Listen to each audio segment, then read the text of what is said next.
तो हमारे पास जो थर्ड टाइप होती है वो हमारे पास एक्चुअली क्या होती है, वो होती है हमारे पास एसेंशियल सिंगुलरिटी। दो चीज़ें हमने पढ़ ली, एक पढ़ ली हमने कि रिमूवेबल सिंगुलरिटी, दूसरी पोल, तीसरी हमारे पास एसेंशियल सिंगुलरिटी। अब देखें एसेंशियल सिंगुलरिटी और पोल में लिटिल बिट फर्क है, इसमें भी लिमिट इनफाइनाइट होती है, वो एग्जिस्ट नहीं होती। फर्क दोनों में ये है कि पोल में हमारे पास फाइनाइट नंबर ऑफ टर्म्स थे प्रिंसिपल पार्ट के, इसमें क्या होंगे, इनफाइनाइट नंबर ऑफ टर्म्स होंगे। ये इसमें मेन चीज है, इनफाइनाइट नंबर ऑफ टर्म्स होंगे किसके, प्रिंसिपल पार्ट के। जैसे हम कहें कि हमारे पास फंक्शन है कोई भी, f of Z is equal to limit z approach to zero e power one upon z. अब देखें सबसे पहले हमें पता होना चाहिए ई पावर एक्स की सीरीज क्या होती है, one plus x square upon two factorial plus x cube upon three factorial plus so on. इसी तरह one upon z limit z approach to zero e power one upon z को अगर expand करें, x की जगह हमारे पास क्या है, वन अपॉन जेड है, तो क्या हो जाएगा, one plus x means one upon Z plus x square means one upon z whole square divided by two factorial plus one upon z whole cube upon three factorial plus so on. अगर जिससे हम इसको थोड़ा simplify करेंगे तो one plus one upon Z plus ये क्या हो जाएगा, वन अपॉन जेड स्क्वायर और टू फैक्टोरियल दोनों प्रोडक्ट में आ जाएंगे। सिमिलरली ये क्या हो जाएगा, वन अपॉन जेड क्यूब और थ्री फैक्टोरियल प्रोडक्ट में आएगा प्लस सो ऑन। जब हमने इस पर लिमिट अप्लाई करेंगे तो हमें क्या मिल जाएगा, इन्फिनिटी मिलेगी। और जब हमने दूसरी चीज ऑब्जर्व की कि हमारे पास क्या है, एसेंशियल सिंगुलरिटी है। कैसे, क्योंकि हम ऑब्जर्व कर सकते हैं इसमें क्या है, infinite numbers of principal part है। देखें कैसे, इधर भी डिनोमिनेटर में z है, इधर भी डिनोमिनेटर z है, इधर भी डिनोमिनेटर z है, और ये चलता रहता है, तो मतलब इन्फिनाइट्स आएंगे। ठीक है, ये तीनों टाइप हो गए। उसके बाद हम आ जाते हैं रेजिडियो की तरफ, जो बहुत इंपॉर्टेंट है ये भी। अब इसको कैलकुलेट कैसे करते हैं रेजिडियो को, इसमें दो किस्म के हमारे जैसे कॉशी इंटीग्रल में थे ना दो फार्मूले, अगर हमारे पास पावर बढ़ जाती थी तो दूसरा फार्मूला था, अगर simple n is equal to one थी तो फिर दूसरा फार्मूला था।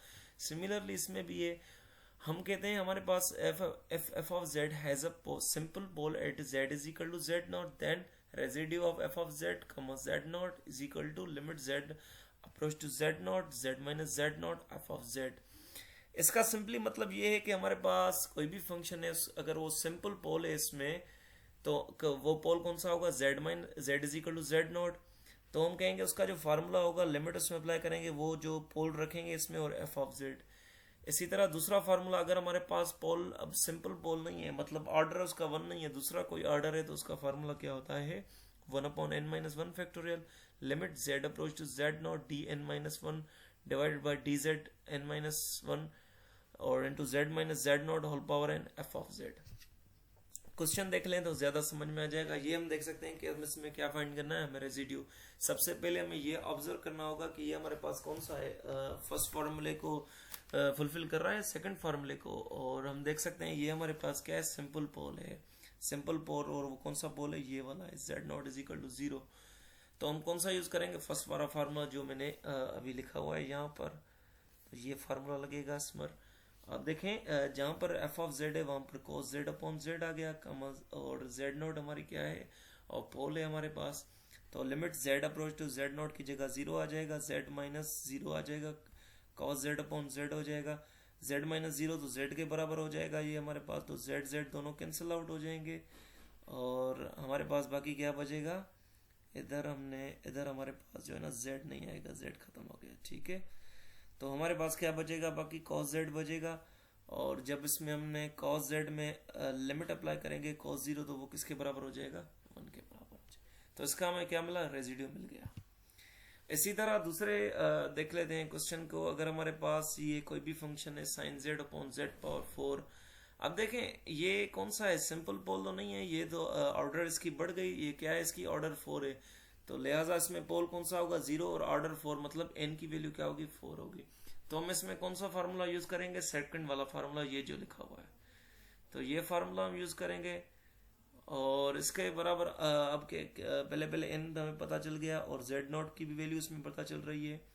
तो देखें f ऑफ z ये हमारे पास है, z नॉट ये है, तो क्या हो जाएगा, one upon four minus one factorial z approach to zero D four minus one और D Z four minus one z minus zero whole power four sine z over z। तो ये हमारे पास क्या हो जाएगा, थ्री फैक्टोरियल के ये, और ये three over D Z over three, और ये z पावर 4 z माइनस 0 तो हमें किसके बराबर हो जाएगा, z के बराबर हो जाएगा। z पावर 4 कैंसिल आउट हो जाएंगे, बाकी क्या बचेगा हमारे पास साइन z। अब इसका मतलब है कि इसको 3 बार डिफरेंशिएट करें, तो इधर मैंने कर लिया है एफ ऑफ जेड, ये हमारे पास फंक्शन के first derivative cos Z, second derivative minus sine Z, third derivative minus same रहेगा साइन जेड की कॉस जेड हो जाएगी। तो अल्टीमेटली हम क्या कहेंगे, d3 over D Z 3 sine Z का क्या आ रहा है हमारे पास, माइनस कॉस जेड आएगा। जैसे ही हमने इसमें लिमिट करेंगे तो हमारे पास क्या मिल जाएगा, -1/6, ये इसका रेजिड्यू मिल गया।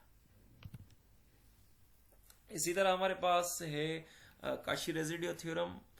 ये हमारे पास क्या है, हम कहते हैं इसमें अगर हमारे पास फंक्शन एनालिटिकल हो किस पर, इनसाइड ऑन और ऑन क्लोज कर, मतलब क्या, इसके अंदर भी एनालिटिकल हो, उसके बाउंड्रीज में भी क्या हो, एनालिटिकल हो, और एक्सेप्ट उस पर नहीं हो कि हमारे पास singular points, finite number of हमारे पास क्या हो सिंगुलर पॉइंट्स, मतलब उस पर भी ऑब्वियसली वो एनालिटिकल नहीं होता।